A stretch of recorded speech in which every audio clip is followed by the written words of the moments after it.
Assalamualaikum teman-teman, semoga kita semua selalu dalam keadaan sehat dan dalam perlindungan Allah SWT. Bersyukur kehadirat Allah yang mana pada kesempatan ini saya masih diberikan kesempatan untuk dapat mempresentasikan UAS esai komunikasi data. Terima kasih kepada dosen pengampu mata kuliah saya, yaitu adalah Pak Wawan Ridwan serta teman-teman yang saya banggakan. Di UAS komunikasi data ini adalah terdapat studi kasus dan solusi, di mana terdapat 1-3 soal studi kasus dengan judul yang berbeda-beda dengan sepertinya skala magister ya Pak. Saya Alfarul Cahyadi dengan NIM yang tertera. Dengan ini saya menyatakan bahwa UAS ini dikerjakan oleh analisa saya sendiri dan berdasarkan dengan referensi yang saya cari sendiri. Salam mahasiswa mercubuana, tertanda saya Alfarul Cahyadi. Baik, judul yang kasus pertama adalah Sistem Komunikasi Data Rekam Medis Rumah Sakit Era Pandemi COVID-19. Banyak rumah sakit telah menggunakan sistem tradisional dalam rekam medis dengan menggunakan kertas yang memiliki beberapa masalah. Di antaranya kesalahan dalam memberikan pemberian obat oleh perawat, sistem Electronic Medical Record atau EMR bahasa Inggrisnya, kalau bahasa Indonesianya RME. Jadi bebas pengucapannya. Atau catatan medis elektronik artinya bisa memberikan solusi untuk masalah ini. Electronic Medical Record atau EMR adalah kumpulan sistematis informasi kesehatan pasien berbasis elektronik yang terhubung dan terintegrasi dengan sistem informasi dalam jejaring rumah sakit. Data tersebut meliputi data demografi, riwayat medis, pengobatan, hasil uji lab dan radiologi, proses keperawatan, discharge planning, dan bahkan informasi penagihan. Dalam dokumentasi proses keperawatan, bahasa perawat memainkan peranan penting dalam menjelaskan dan mendefinisikan fenomena dan tindakan keperawatan. Standarisasi bahasa perawat dengan definisi yang diterima secara umum memungkinkan untuk disiplin untuk menggunakan sistem dokumentasi elektronik atau DMR. Dengan EMR, data pasien dapat diakses langsung, pasien dapat dilacak dengan mudah, dan memberikan perlindungan yang dapat membantu mencegah kesalahan dari medis. Latar belakangnya dari kasus permasalahan ini, perkembangan teknologi informasi yang begitu pesat telah merambah ke berbagai sektor termasuk kesehatan. Benar sekali, meskipun dunia kesehatan medis merupakan bidang yang bersifat information intensif, akan tetapi adopsi teknologi informasi relatif tertinggal. Di sisi yang lain, masyarakat menyadari bahwa teknologi informasi merupakan salah satu hal penting dalam peradaban manusia untuk mengatasi sebagian masalah derasnya arus informasi.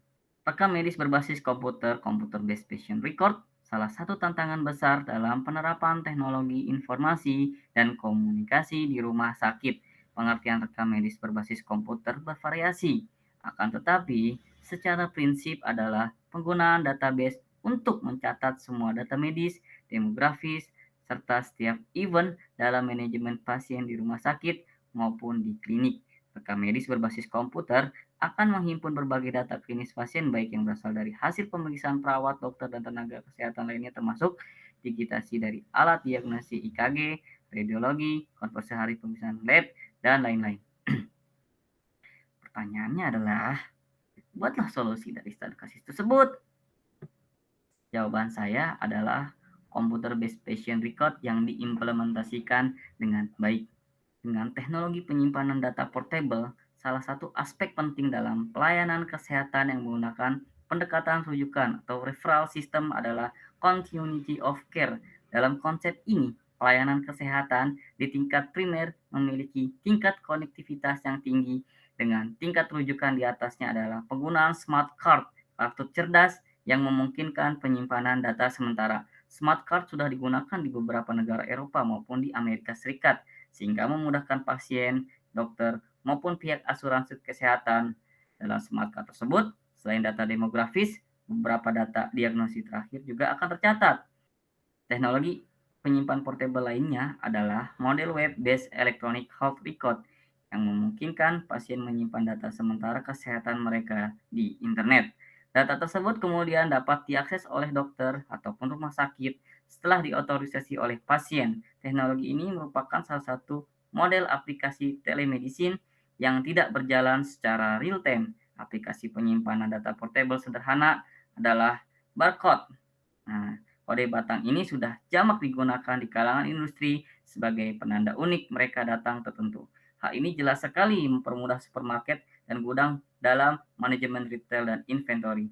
Food and Drug Administration atau FDA di Amerika Serikat telah mewajibkan seluruh pabrik obat di Amerika Serikat untuk menggunakan barcode sebagai penanda obat. Penggunaan barcode juga akan bermanfaat bagi apotik dan instalasi farmasi di rumah sakit dalam mempercepat proses inventory. Selain itu, penggunaan barcode juga dapat digunakan sebagai penanda unik pada kartu rekam medis pasien. Teknologi penanda unik yang semakin populer adalah RFID atau Radio Frequency Identifier yang memungkinkan pengidentifikasian identitas melalui radio frekuensi. Jika menggunakan barcode, rumah sakit masih memerlukan barcode reader, maka penggunaan RFID akan mengeliminasi penggunaan alat tersebut. Setiap orang, misalnya obat ataupun berkas rekam medis yang disertai dengan RFID, akan mengirimkan sinyal terus-menerus ke dalam database komputer sehingga pengidentifikasian akan berjalan secara otomatis. Itu jawaban dari saya, solusinya. Kesimpulannya, untuk mempercepat dan mendorong minat rumah sakit untuk beralih ke RME atau EMR, maka tentu saja sosialisasi yang terus-menerus tentang manfaat dan potensi RME harus gencar dilakukan. Sebagai contoh, RME bukan hanya mampu menyimpan data pasien dalam jumlah yang besar, tetapi juga harus diberi kemampuan tambahan sejenis kecerdasan buatan yang meniru kemampuan pakar, di mana jika dokter salah memberi obat atau ada reaksi antar obat, sistem mampu memberikan peringatan. Contoh lain lagi, misalnya sistem RME mampu menyimpan data medis multimedia yang dapat diakses kapan saja dan di mana saja. Kita sudah melihat berbagai macam keuntungan penggunaan RME. Namun demikian, untuk mempercepat rumah sakit beralih dari sistem manual ke RME, tidaklah seperti tindakan membalikan telapak tangan. Perlu sebuah upaya keras dalam bentuk kampanye gerakan keselamatan pasien safety. Bila mana perlu harus dilakukan dalam skala nasional. Jika pemerintah serius menjadikan RME sebagai kunci untuk peningkatan mutu pelayanan rumah sakit, maka perlu dibentuk sebuah tim yang secara serius merumuskan arah pengembangan RME. Mengingat sebagian besar rumah sakit di Indonesia memiliki masalah klasik, yaitu keterbatasan dana, tim tersebut dapat merumuskan model standar perangkat lunak RME yang bersifat domain publik bila perlu menggunakan aplikasi-aplikasi berbasis open source. Tim ini juga harus merancang payung hukum yang memberi jaminan keabsahan informasi rekam medis dalam bentuk elektronik yang tentu saja menyangkut aspek keamanan, kerahasiaan, dan privasi informasi medis. Akhirnya, kunci yang paling penting menentukan apakah RME akan diadopsi atau tidak terletak pada ada tidaknya kebutuhan, bukan teknologinya, baik menurut dokter maupun manajemen rumah sakit. Selama dokter merasa mampu memberikan pelayanan yang terbaik seperti saat ini, maka proses adopsi akan berjalan lambat. Demikian pula jika pihak manajemen tidak melihat sisi positif kebutuhan informasi di tingkat manajemen, maka RME hanya akan menjadi wacana. Semoga presentasi ini dapat menumbuhkan kesadaran bagi pemerintah, pembuat regulasi, pengambil kebijakan di rumah sakit maupun pasien untuk segera menyadari arti penting dari manfaat RME agar migrasi dari rekam medis manual ke rekam medis elektronik atau RME tidak berjalan di tempat. Manfaatnya pun sangat banyak, kemudahan penelusuran dalam pengiriman informasi, bisa dikaitkan dengan informasi lain yang berasal dari luar rekam medis, penyimpanan lebih ringkas, data dapat ditampilkan dengan cepat sesuai kebutuhan, abstraksi pelaporan lebih mudah bahkan otomatis, kualitas data dan standar data dikendalikan, dapat diintegrasikan dengan perangkat lunak pendukung keputusan.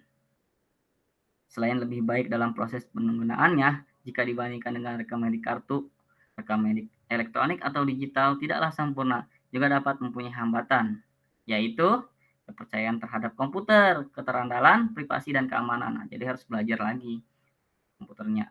Pemanfaatan untuk keperluan klinik sehari-hari, perlu waktu untuk analisa. Telefobia, sikap negatif atau gagap teknologi terhadap komputer di tempat. Referensi yang saya ambil ada 3, berikut referensinya. Selanjutnya, tadi kasus kedua, Keduanya komunikasi data antar operator dan leader di industri otomotif. Abstraknya seperti yang sudah dijelaskan, ada sebuah perusahaan yang bergerak di bidang otomotif, menghasilkan produk produk tertentu lah untuk mobil. Terdapat beberapa divisi, salah satunya divisi produksi. Di dalam divisi tersebut ada beberapa bagian ya, bagian lain-lain lah. Lingkungannya berada sangat jauh dari pantauan atasannya. Ketika ada suatu kondisi abnormal pada mesin mengharuskan operator mesin agar menghentikan proses produksi dan segera memanggil leader untuk mengatasi kondisi tersebut. Dalam hal ini, pasti ada waktu produksi yang terbuang karena operator harus berjalan menuju tempat line leader berada. Nah, PTS mempunyai aturan yang sangat ketat, yaitu melarang seluruh karyawan menggunakan handphone di saat jam produksi berlangsung kecuali atasan. Tertentu jika proses panggilan atasan dengan berjalan normal sangatlah tidak efisien, betul. Jadi, banyak sih solusinya, ini dapat dilihat dari kos perusahaannya juga dan situasi dan kondisi dari perusahaan tersebut. Pertama, bisa dari, leader kepada yang ada di bagian produksi menggunakan HP. Jadi dari operator menghubungi leader-nya langsung menggunakan handphone lalu mengabarinya kepada bagian lapangan di produksi tersebut, gitu. Itu satu, menggunakan HT. Yang dua, menggunakan jaringan komputer Ethernet seperti pemasangan PBX, lalu switch, satu segmen saja, diletakkan IP phone di ruang leader dan di ruangan produksi. Jadi kalau ada apa-apa tinggal ditelepon aja si ruang produksinya. Ya itu lebih murah dikit lah, nggak terlalu karena, infrastruktur komputernya itu juga tidak banyak ya, cuman, setting di dalam PBX-nya aja terang, shift terang, kelas-kelasnya. Itu yang kedua. Yang ketiga, bisa juga dengan menggunakan, jaringan komputer di dalam, komputer satu segmen masih, komputer di ruang leader terhubung kepada ruang produksi, lalu ada aplikasi chat, dari chat itu bisa mengetahui itu. Atau lagi bisa dengan komunikasi suara ya seperti instalasi pada di sekolah atau di masjid-masjid menggunakan mikrofon lalu diumumkan kepada leader di bagian produksi. Mungkin karena kondisinya tidak memungkinkan suara desing dan lain-lain, saya mengambil solusinya dengan berikut. Nah, jadi solusi saya ini sedikit tambahan dari yang tadi ya. Jika dari speakernya itu tidak kedengaran, saya menambahkan untuk mengubah sinyal dari suara analog menjadi digital yang outputnya berupa teks. Nanti para pekerja produksi itu dapat melihat di wall display itu layar kata-katanya yang diperintahkan gitu. Ya ini analisa liar saya aja dari 1 sampai 4 jawaban yang tadi gitu. Latar belakangnya, teknologi telah banyak membawa perubahan pada kehidupan manusia sehingga memberikan dampak positif dan negatif. Menurut hasil beberapa penelitian menunjukkan bahwa daya serap manusia terhadap sebuah informasi adanya ketidaksamaan tingkatan. Salah satunya menyebabkan demikian adalah pilihan jenis media yang digunakan. Jenis media komunikasi audiovisual ternyata yang paling tinggi audio dan selanjutnya berupa teks. Transformasi analog to digital converter atau ADC merupakan piranti yang berfungsi merubah sinyal analog menjadi sinyal digital. Dalam sistem ADC, untuk mendapatkan frekuensi yang diinginkan melalui 3 tahapan, yaitu sampling, quantizing, dan pengkodean. Kemudian membandingkan frekuensi ini dengan frekuensi sinyal digital suara yang masuk dengan database kata-kata yang diucapkan diinputkan sebelumnya, sehingga menghasilkan sebuah output berupa text on screen.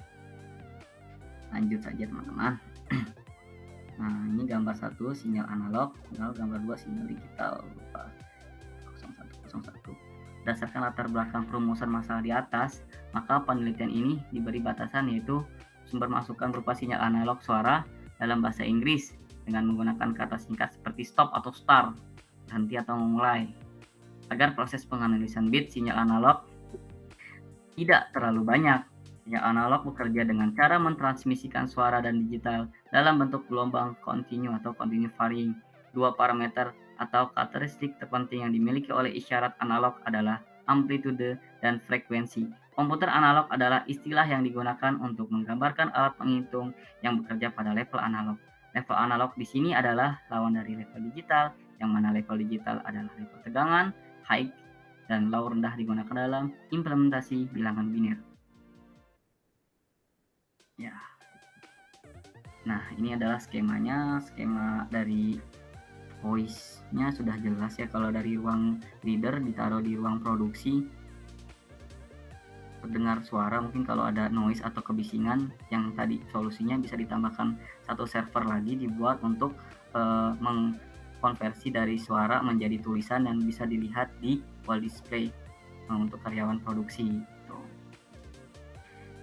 Gambarnya hasil sampling stop.wav dalam satu periode memperlihatkan sinyal hasil sampling stop dalam titik periode tertentu sebanyak 0,00580 second dan sebanyak 50 sampel. Kemudian tahap ketiga adalah quantizing. Tahapan kuantisasi merupakan tahapan pengelompokan titik-titik sehingga nantinya akan ditentukan nilai biner pada setiap titik. Tahapan ini dibagi menjadi 4 level dan dikelompokkan titik-titik level yang sama. Berikut gambarnya. Hasil kuantisasi stop.wav dalam satu periode. Tahap keempat adalah pengkodean. Proses pengkodean merupakan tahap akhir dalam pengelolaan analog ke digital. Selanjutnya nilai-nilai biner ini dibandingkan dengan database pola, database server Google Speech API, dan dibutuhkan 2 bit saja. Ini gambarnya pengkodean sinyal stop dalam satu periode. Memperlihatkan klasifikasi sinyal suara stop berdasarkan nilai biner.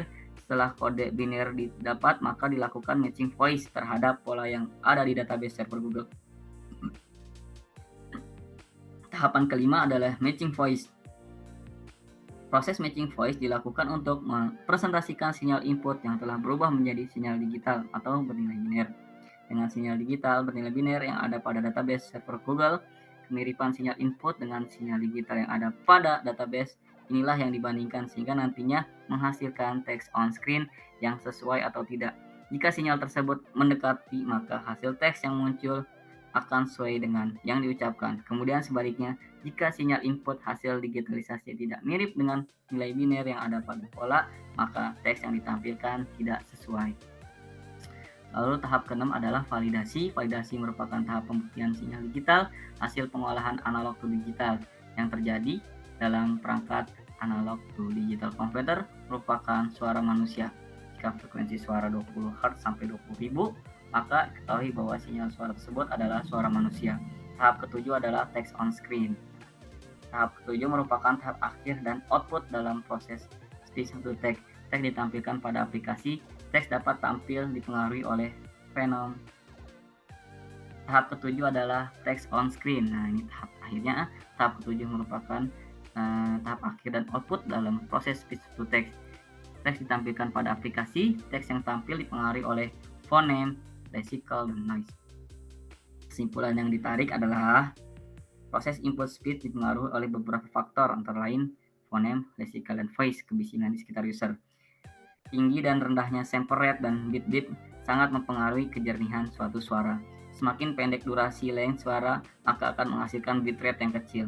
Keseluruhan kegiatan atau proses yang terjadi pada pembentukan sinyal analog ke sinyal digital langsung dalam sebuah perangkat ADC yang melakukan transformasi suara. Proses matching voice dan validasi suara dapat terjadi dengan menghubungkan aplikasi yang dibuat dengan layanan internet database server Google.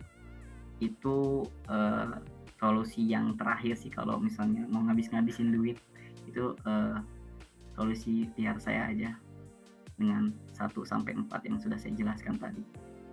Referensinya ada dari Neliti. Terus yang terakhir adalah permasalahan dan solusi studi kasus nomor 3. Judulnya adalah platform validasi dokumen kesehatan bebas COVID. Nah, ini adalah platform pasporsehat.com, platform validasi dokumen kesehatan bebas COVID. Ini pertama katanya. Ya, tapi emang benar pertama sih. Inovasi teknologi ini tersambung dengan platform layanan kesehatan seperti rumah sakit, klinik, puskesmas, dan laboratorium. Banyak juga nih joinannya. Pasporsehat.com adalah solusi bagi Anda perjalanan kegiatan di luar rumah ketika pandemi. Di dalamnya tersimpan dokumen validasi digital, hasil pemeriksaan COVID-19, dan game yang menjadi teman perjalanan Anda. Kami juga membantu untuk memastikan Anda berada di lingkungan bebas COVID dengan cara memilih wajah face scanning. Di sini keterangannya berarti untuk face scanning bisa melihat zonanya. Pengguna paspor.com, solusi layanan tergesa ini menjadi semangat bagaimana untuk mendirikan layanan tersebut.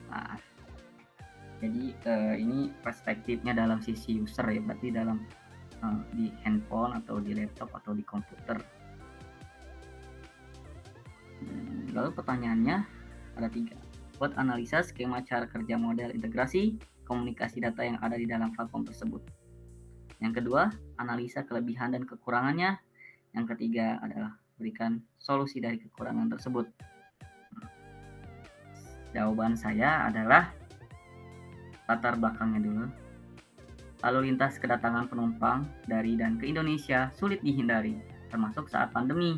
Jadi dibutuhkan sistem untuk monitoring secara tepat terhadap seluruh calon pengunjung yang akan datang ke Indonesia.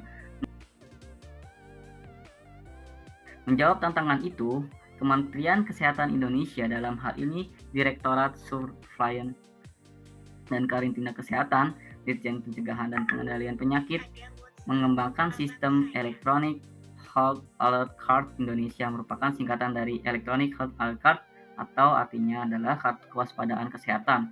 Electronic HAC adalah versi modern dari kartu manual yang digunakan sebelumnya. Sistem Electronic HAC diharapkan mendukung kemudahan akses pelayanan kepada semua calon penumpang dengan tujuan ke Indonesia. Tujuannya untuk mendata dan mengkontrol risiko terjadinya penyebaran penyakit yang dibawa oleh penumpang. Mudahnya beri pelayanan kesehatan melalui aplikasi elektronik HAC. Dengan menggunakan aplikasi ini, pasien KEN atau fasilitas pelayanan kesehatan akan mendapatkan kemudahan dalam memberikan layanan, terutama dalam prosedur tes COVID, mulai dari input data pasien, hasil tes, hingga input data hasil tesnya bisa dilakukan dalam satu aplikasi. Luar biasa. Selain itu, aplikasi elektronik HAS juga dapat memudahkan dalam pengecekan dan pendaftaran tes COVID. Jika slot penuh pada tanggal pendaftaran, pasien KES bisa langsung klik decline atau menolak. Aplikasi elektronik HAS juga bisa memudahkan pengecekan data pasien yang akan melakukan tes COVID hanya dengan scan barcode. Luar biasa.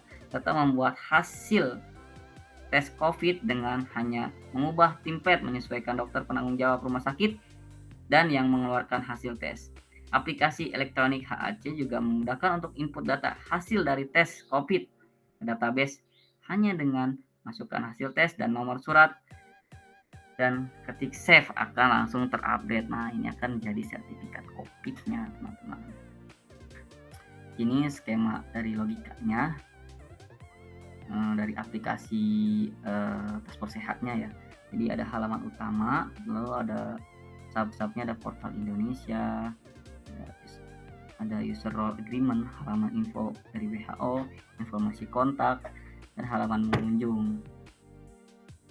Jika kita di sebelah kanannya kita lihat user interface-nya dari halaman utamanya. Itu ada terdapat portal Indonesia AC dengan keterangannya sebagai berikut: user role agreement, halaman perjanjian pengguna dan kebijakan layanannya. Ada juga informasi dari WHO, ada juga kontak, dan ini menu-menunya di tengah-tengahnya. Lalu skemanya lagi, ada halaman pengunjung, ada data profil dari pengunjung berupa data diri lah, tanggal lahir, umur, alamat, dan lain-lain. Dan ini ada HAC adalah tekan tombol untuk masuk halaman membuat kartu kewaspadaan kesehatan baru. Oh, ini membuat kartu baru. Dan terus ini ada namanya panik. Panik ini tombol tekan hanya pada saat Anda dalam kondisi darurat dan perlu bantuan medis segera. Kalau dalam kondisi darurat kita bisa tinggal pencet menu panik. Nah, mantap sekali teman-teman. Sebelah kanan itu adalah user interface-nya. Dalam skema selanjutnya, ini hanya penjelasan saja teman-teman dari user interface aplikasi paspor sehat. kita bisa mengimplementasikannya dengan langsung mendownloadnya sih teman-teman. Kalau saya jelasin ini terlalu banyak ya. Kita bisa lihat saja dan bisa kita coba langsung untuk mendownloadnya.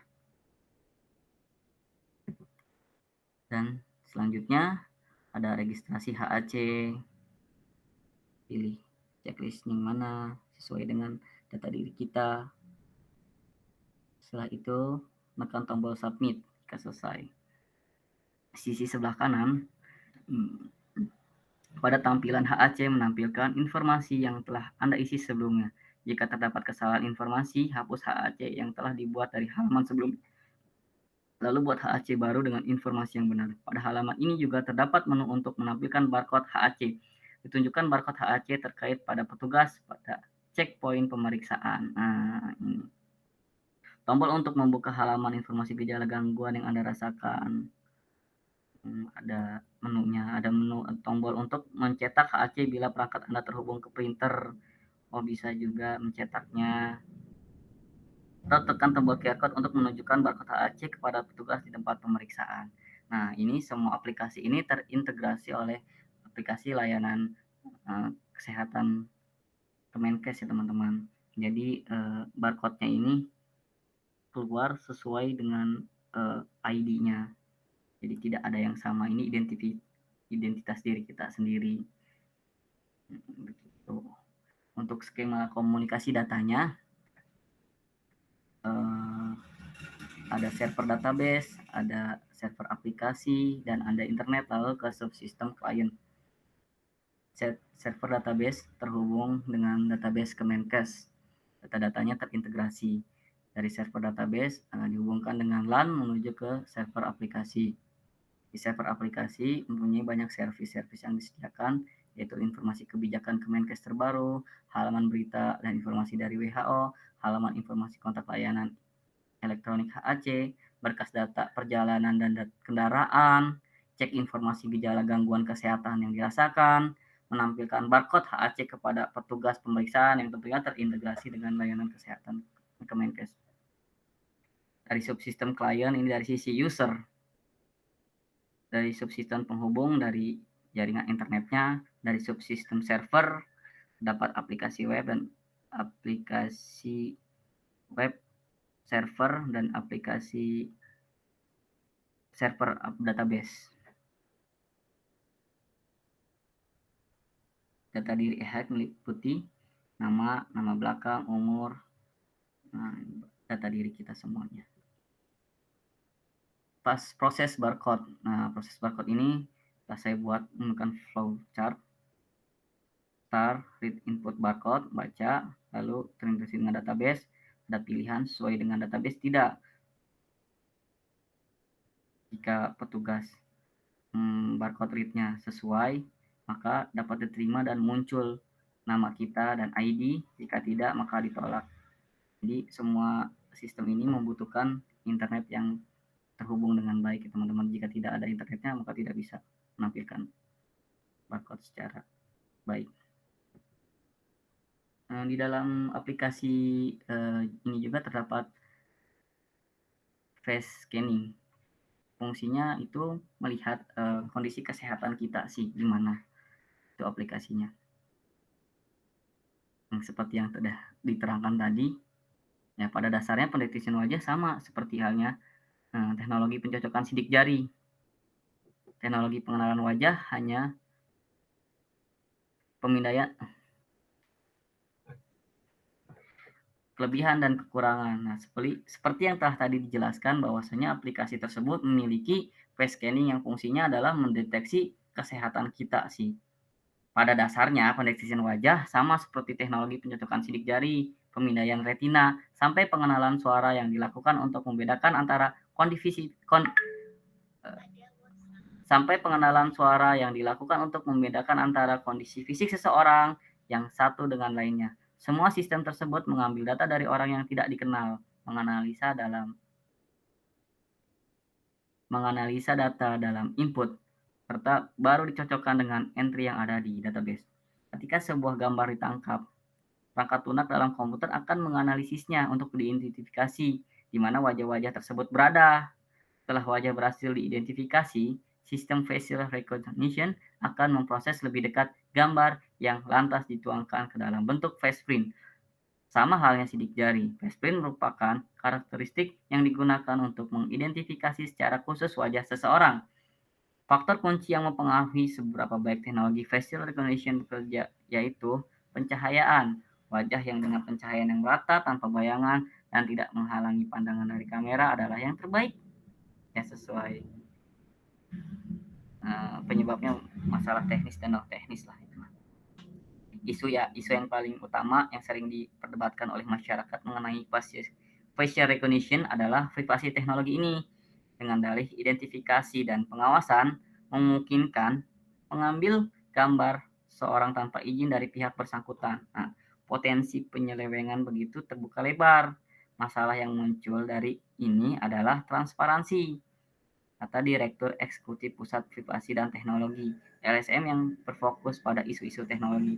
Sangat mudah untuk menulis laporan tentang betapa cemerlangnya facial recognition bila satu-satunya sumber yang ada hanyalah dari kepolisian.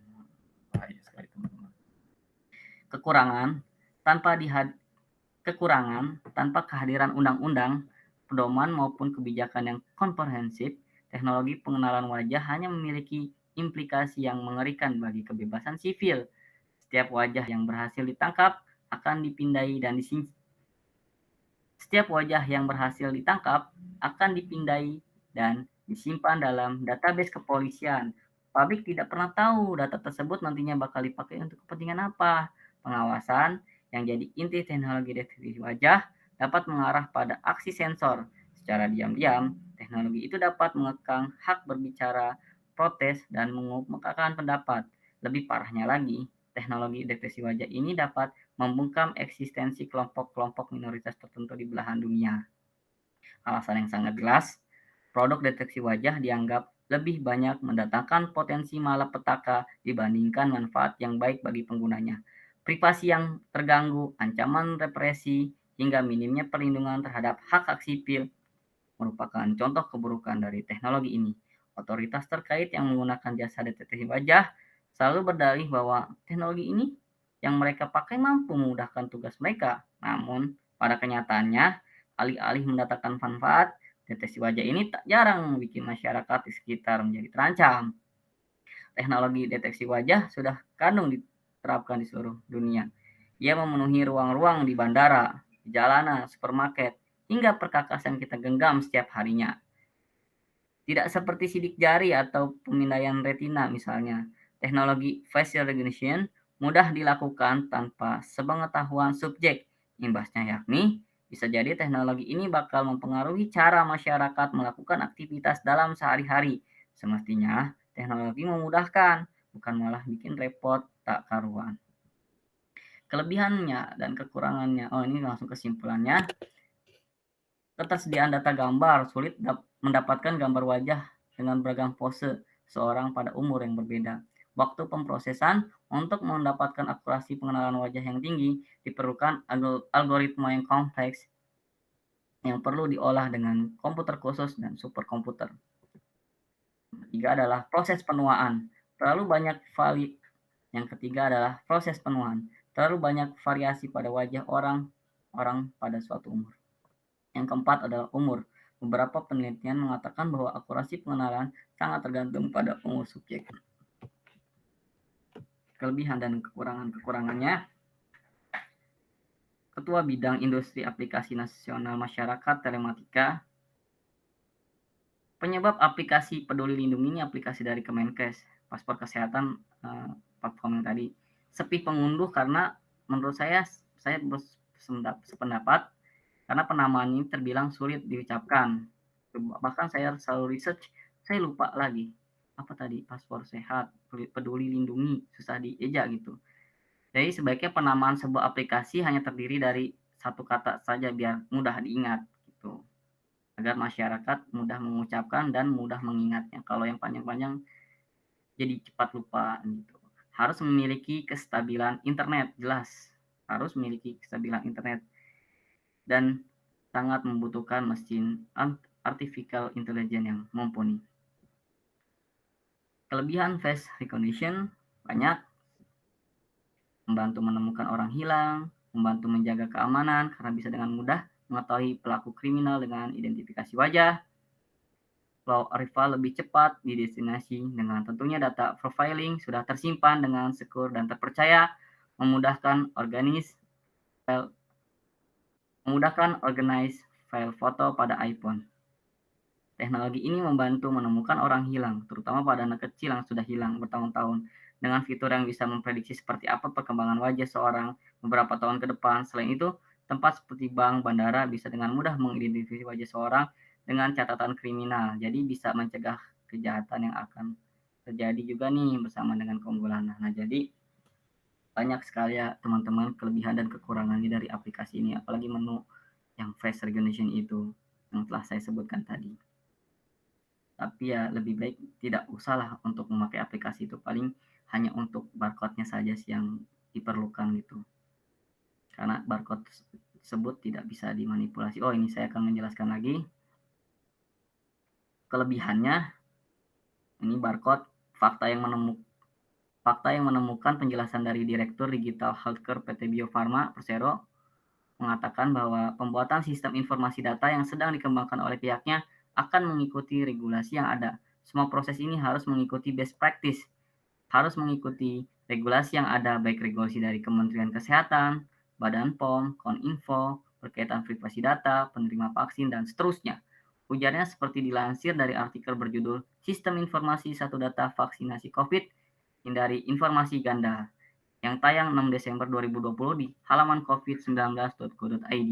Data-data yang dikelola Bio Farma tidak hanya terbatas pada data-data penerima vaksin, tapi juga data-data vaksin yang didistribusikan. Soalnya mengatakan Bio Farma akan memastikan keamanan vaksin yang akan dipantau secara digital lewat label barcode yang ada di botol hingga tempat penyimpanan vaksin.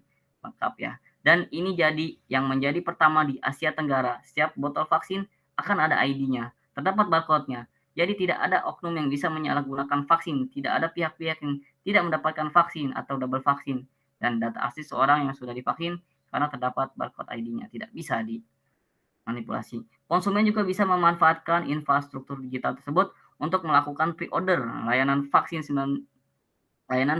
COVID-19 via aplikasi, website, atau datang langsung ke kliniknya secara mandiri. Layanan pre-order memastikan tidak ada penimbunan vaksin COVID-19 dan dengan cara yang sama Bio Farma bisa mengetahui permintaan vaksin sebenarnya di suatu wilayah. Infrastruktur digital tersebut sekaligus menjadi solusi digital untuk memudahkan proses pelaporan yang terintegrasi dengan sistem lain. Misalnya, seseorang yang sudah mendapatkan vaksinasi COVID akan mendapatkan sertifikat digital yang bisa digunakan saat untuk bepergian menggunakan kereta atau pesawat. Bio Farma telah mengembangkan infrastruktur digital tersebut bersama PT Telkom. Keduanya berperan sebagai agregator dengan mengintegrasikan data yang diperoleh dari sistem perencanaan distribusi vaksin. Dengan mengintegrasikan data yang diperoleh dari berbagai kementerian dan lembaga, diantaranya Dukcapil, Kemenkes, Kominfo, BPJS, serta TNI atau Polri untuk mengembangkan sistem perencanaan distribusi vaksin, layanan vaksinasi, validasi calon penerima vaksin, hingga monitoringnya. Sistemnya juga akan terintegrasi dengan holding BUMN farmasi lainnya, diantaranya Kimia Farma dan Indofarma yang memiliki rumah sakit, klinik, serta unit pelayanan keseluruhan lainnya. Masalah baru lagi bagi yang belum memiliki sertifikat vaksin, karena memang keamanan informasi dari ini tidak bisa dibobol teman-teman. Saya pernah coba buat dan masuk ke webnya itu nggak bisa, harus pakai intranet dan kodenya dia sendiri, jadi sangat sulit untuk dimanipulasi ya sertifikat vaksin ini. Solusi dari kekurangan yang telah dijelaskan tadi, menawarkan solusi terbaik untuk bertransportasi di masa pandemi dengan aplikasi Paspor Sehat. Lebih baik domain namanya dipendekkan lagi agar mudah diingat, dan harus kerjasama dengan lintas instansi juga agar banyak yang unduh. Perlunya monitoring bandwidth di server atau mikrotik agar jaringan internet tetap stabil. Referensi dari saya, Terima kasih semuanya, Bapak, Ibu, teman-teman yang saya banggakan. Kurang lebihnya mohon maaf. Wabillahi taufiq wal hidayah. Assalamualaikum warahmatullahi wabarakatuh.